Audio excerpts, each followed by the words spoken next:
Greetings, Skill Incarnate bringing you all the latest indie gaming goodness. Welcome back as we look at another indie game.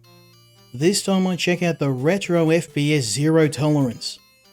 This was developed by Technopop, who created several classic 16-bit games for the Sega Genesis, and published by my friends at PQube, who are passionate about resurrecting retro games for modern consoles, including Ganryu and Andro Dunos. Zero Tolerance is a remake of the original on the Sega Genesis, which I unfortunately never played as I didn't own the console. At the time of release, Zero Tolerance was impressive, as it demonstrated FPS games could still be released on 16-bit systems which were becoming dated. It also implemented features considered groundbreaking at the time, such as the ability to connect multiple consoles together to allow multiplayer. However, like other games of the era, it was overshadowed by more well-known FPS games like Doom, which had the advantage of running on a PC, offering far more power. This new release of Zero Tolerance bundles the original prototype for the game, the original Zero Tolerance, and its sequel called Zero Tolerance Underground. The question is whether this 20-year-old title holds up as well as other remasters. Zero Tolerance takes place in the future, where a space station has been occupied by hostile aliens. The Earth government responds by deploying the elite squad Zero Tolerance. Their mission is to eliminate the alien force and retake the station. You'll need to clear each of the floors of hostiles and destroy the bosses. You can leave a level early by finding the elevator. However, successfully clearing a floor of enemies provides a code allowing you to continue from your current location. There are 40 floors to complete in the original game alone, so the game will take significant time to finish.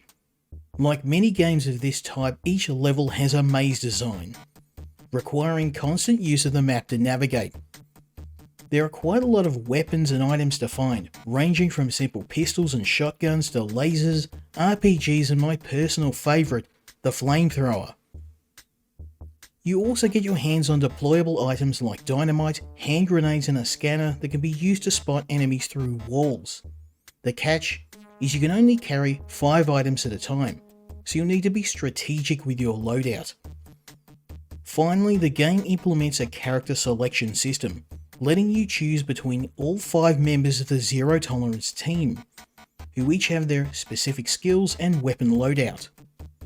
While these features are standard for modern shooters, things like inventory management and character selection were unheard of at the time of the game's original release, and were an inspiration for future FPS games. While the Zero Tolerance collection does a great job of combining all of the titles, I did have some areas of concern. Firstly, the collection does implement visual improvements such as sharper graphics and the option to change screen filters. However, there are virtually no other changes to the game. The original had its share of issues, largely due to the limitations of the Megadrive's hardware.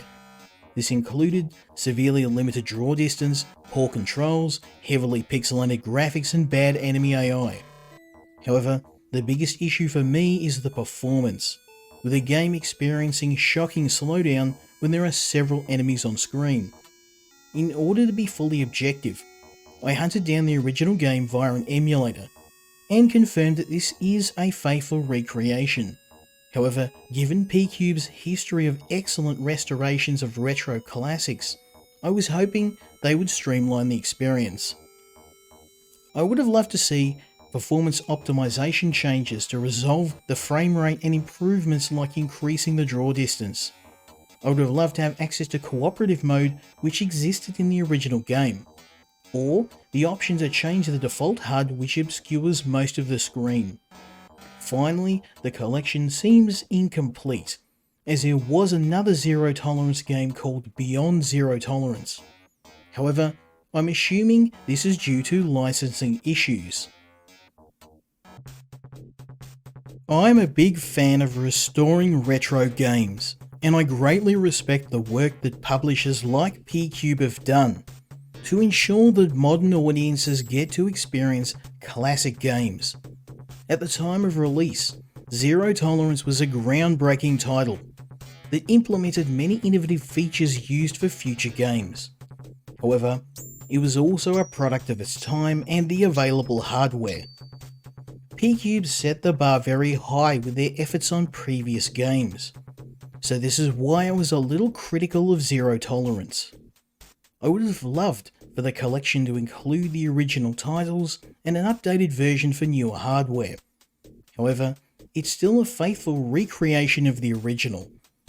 Plus, the only way many players can experience the game, particularly the sequel, which I was unable to find in any form. I would recommend this game if you're a fan of the original Zero Tolerance or if you're a die-hard retro FPS fan. Just be aware that the game didn't age as well as other retro FPS games. The collection is very cheap, at only $15 Australian.